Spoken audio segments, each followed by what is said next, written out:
कर दीजिए। अच्छा एक बात, हम चाइना इंडिया की बात कर रहे थे, चाइना से हमें दुश्मनी करनी चाहिए कि दोस्ती?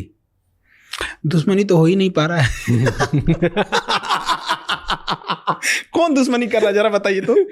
चाइना हमारे एरिया में घुस जा रहा है, हमारे यहाँ के मिनिस्टर बोलते हैं कि मार्किंग अच्छे से नहीं है ना इसलिए घुस गया है। क्या बेवकूफी है। हाँ, दुश्मनी कहाँ कर पा रहे हैं हम लोग, तो बस फेस वॉश कर रहे हैं कि नहीं ऐसा नहीं होना चाहिए। अक्साई चीन हमारा है, हम लोग पीओके के मामले में हम लोग शेर हो जाते हैं। सीओके जो चाइना को ऑक्युपाई किया कभी उस पर ठीक से चर्चा नहीं हो पाती है। सेला टनल का उद्घाटन करने जाते हैं, चाइना विरोध कर देता है। क्या मतलब बनता है? ताइवान को हम लोग एक्सेप्ट नहीं करते हैं एज ए कंट्री, किसके डर से? चाइना के डर से। क्यों डरते हैं? ये हम थोड़े डर रहे हैं। जो बैठे हैं लोग डर रहे हैं लोग, हम तो कह रहे हैं काहे डर रहे हो भाई। बट आपको क्या लगता है क्यों डर है? कुछ तो रीजन होगा तभी।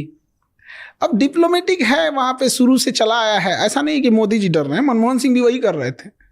तो कई बार हम लोग ये कहते हैं ना, तो लोगों को लगता है कि नहीं ये कर रहे थे, वो भी वही कर रहे थे। तिब्बत चाइना ने कब्जा कर लिया था। पंचशील समझौता लेके जवाहरलाल नेहरू घूम रहे थे, चाइना ने पीठ पे खंजर मार दिया। अब तिब्बत के मामले में हम लोग खुल के नहीं बोल पाते हैं। दलाई लामा को लेके चाइना हमेशा कुछ ना कुछ वो करते रहता है। तो हम लोग कहाँ चाइना से लड़ ही रहे हैं, कहाँ चाइना से दुश्मनी ही कर रहे हैं। बट कर सकते हैं हम। क्यों नहीं कर सकते? उतना होना चाहिए ना। हमारी इकोनॉमी उनकी इकोनॉमी में जमीन आसमान का अंतर। तो हम लोग ना फेंकने में नीरज चोपड़ा से आगे।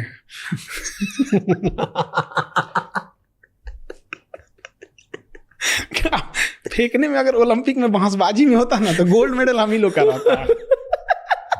वो कोई छीन ही नहीं सकता था। आदमी टेंशन फ्री रहता, चल भाई ओलंपिक में एक तो अपना फिक्स है, हमसे ज्यादा कौन फेंकेगा। अजीब अजीब हाल है। इकोनॉमी की हालत दुर्दशा है। इंडस्ट्रियलाइजेशन अब कहाँ चला गया किसी को मतलब ही नहीं होती है। जीएसटी का कोई और छोर नहीं है, किस चीज पे लगा दिया जाएगा जीएसटी का। अब